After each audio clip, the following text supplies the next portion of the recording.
श्रोता प्रेमियों, मैं राम सागर शास्त्री आप लोगों के समक्ष रखने जा रहा हूं कृष्णावतार का रहस्य। देखिए, अवतार किसे कहते हैं?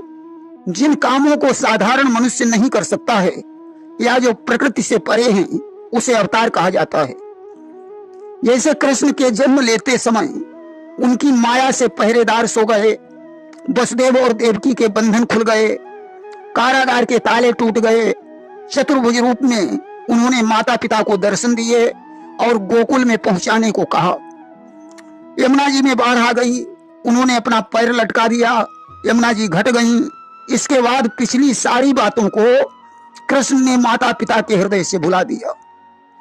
ऐसे आश्चर्यजनक काम साधारण मनुष्य नहीं बल्कि परमात्मा ही कर सकता है।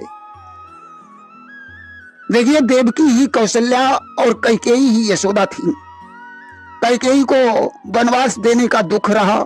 कैकेयी ने ऐसी कामना की कि अगले जन्म में मुझे मात्र सुख प्राप्त होवे।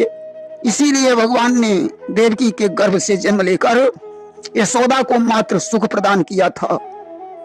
शेष जी की ऐसी कामना रही कि छोटा भाई बनकर मैं तुम्हें बन जाने से नहीं रोक पाया, अगले जन्म में मैं तुम्हारा बड़ा भाई बनूंगा। इसलिए शेषावतार लक्ष्मण बलराम बने।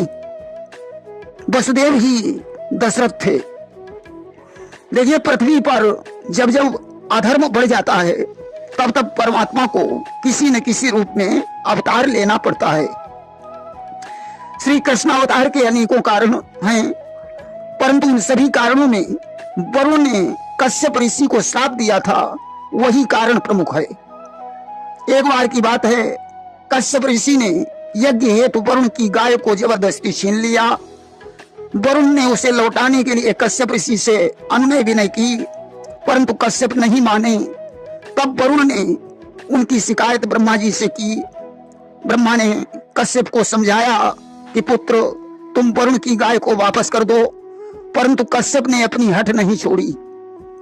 आज तो वरुण को क्रोध आ गया और उन्होंने कश्यप ऋषि को श्राप दे दिया कि वरुण श्राप 3 दिन गहाई, अभूतल हो गोप तुम जाई। तुम इस गाय को नहीं देना चाहते हो, इसलिए जाओ, अब तुम पृथ्वी पर गोप बनोगे और तुम्हारी पत्नियां दिति और अदिति गोप पत्नियां बनेगी। ब्रह्मा जी ने भी इस बात का समर्थन किया। आज तो वही कश्यप ऋषि पृथ्वी पर वसुदेव के रूप में अवतरित हुए। कश्यप ऋषि की दोनों पत्नियां दक्ष प्रजापति की कन्याएं थीं। अदिति के गर्भ से इंद्र जैसा तेजस्वी पुत्र उत्पन्न हुआ था, तो दिति ने कश्यप ऋषि की बड़ी सेवा की और इंद्र के अभिमान को नष्ट करने वाले पुत्र की याचना की। कश्यप ने दिति को पुंसवन व्रत करने का आदेश दिया। अदिति से यह सहन नहीं हुआ, उसने इंद्र को बुलाकर उस पुत्र को नष्ट करने का आदेश दे दिया। इंद्र जाकर दिति की सेवा करने लगे। एक दिन जब दिति सो गई तो इंद्र ने अपनी योग विद्या से दिति के गर्भ में प्रवेश करके वज्र के द्वारा गर्भस्थ बालक के 7 टुकड़े कर दिए। बालक 7 टुकड़ों में बंटकर रोने लगा कि मुझे क्यों मार रहे हो, मैं तो तुम्हारा भाई हूं। इंद्र ने कहा, मारो दी, रो मत, तुम मरोगे नहीं। ऐसा कहकर 7 टुकड़ों के 7 टुकड़े और कर दिए। इस प्रकार 49 टुकड़े हो गए। इंद्र के मारोदी शब्द कहने के कारण वे मरुदगण कहलाए। अब तो ज्यों बालक का क्रंदन हुआ, दिति की निद्रा भंग हो गई। उसने एक साथ 50 बच्चों को देखा। तब इंद्र ने दिति को सारी हकीकत बताई कि मैंने अपनी माता अदिति की आज्ञा के अनुसार इस गर्भ को 49 खंडों में विभक्त किया है। और मरुदगणों को साथ में लेकर वे दिति को प्रणाम करके स्वर्ग को चले गए। इधर दिति ने अदिति से कहा कि जैसे तुमने छल से मेरे बालक को मरवाया है और मैं दुखी हो रही हूं, उसी प्रकार दूसरे जन्म में तुम्हारे पुत्र उत्पन्न होते ही मार दिए जाएंगे और तुम विवश होकर देखती रह जाओगी। यह हमारा श्राप है। अस्तु अदिति देवकी के रूप में अवतरित हुई, कश्यप ही वसुदेव बने। दिति के श्राप के कारण ही मरीच के 6 पुत्रों ने ब्रह्मा जी की हंसी की। ब्रह्मा ने उन्हें राक्षस होने का वरदान दे दिया, जिन्होंने देवकी के गर्भ से जन्म लिया। कंस के द्वारा मारे जाने पर वे बल के पुत्र बने। अस्तु रोहिणी से बलराम का और देवकी से कृष्ण का जन्म हुआ। वहीं कृष्ण जन्म का एक कारण और भी है कि एक बार ब्रह्मा के पुत्र धर्म ने दक्ष की 10 कन्याओं से विवाह किया, जिनसे अनेक पुत्र हुए। उनके 2 पुत्रों के नाम नर और नारायण थे, जो बद्रिका धाम में जाकर तप करने लगे। उनके घोर तप को देखकर इंद्र ऐरावत पर सवार होकर बद्रिका आश्रम में पहुंचे और नर नारायण को भयभीत करने के लिए मायावी उत्पात करने लगे, परंतु उन पर कोई प्रभाव नहीं पड़ा। इंद्र निराश होकर लौट आए और उन्होंने कामदेव को बुलाकर अप्सराओं सहित जाकर नर नारायण की तपस्या भंग करने का आदेश दे दिया। कामदेव विफल हो गया। तब उसने अप्सराओं को भेजा। उन्होंने नृत्य संगीत से उनका मन डिगाने का प्रयास किया।